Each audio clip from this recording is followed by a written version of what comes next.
Baadhi ya vijana wamekuwa wakiwatumia viongozi. Baadhi ya viongozi wamekuwa wakileta majina ya vijana, ndugu zao, jamaa zao au marafiki zao kuwaombea nafasi za kujiunga na Jeshi la Kujenga Taifa hapa makao makuu ya jeshi, na wengine wakipeleka maombi hayo ya majina ya vijana katika makao makuu ya Jeshi la Kujenga Taifa. Ndugu wanahabari, hako ndo tulipofikia. Kiongozi kabisa anakuja na vijana 10, vijana 20, ndugu jamaa na marafiki, hata mikoani, kwenda kwa viongozi wa mikoa, wa wilaya, wa maeneo husika kuwaombea vijana nafasi za kujiunga na jeshi.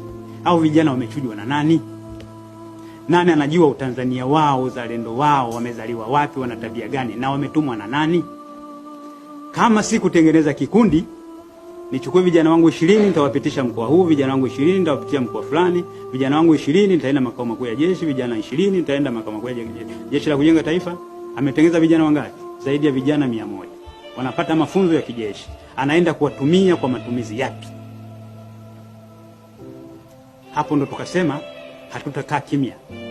Lazima tuelezane ukweli, kwa sababu hili jeshi ni la wazi. Na kwa sababu viongozi wamejitokeza, lazima tuliweke wazi. Huko walipo wanajijua walioleta majina, na baadaye nitasema ni hatua gani tutachukua, kwa sababu hizi ni zama za uwazi na ukweli. Ndugu wanahabari, kuna changamoto ambayo hii niseme imekuwa na mzizi ambao inahitaji sasa huo mzizi ukatwe. Utapeli katika uandikishaji. Kuna baadhi ya watu wasio waaminifu wamekuwa wakiwalagai na kuwarubuni wa Tanzania,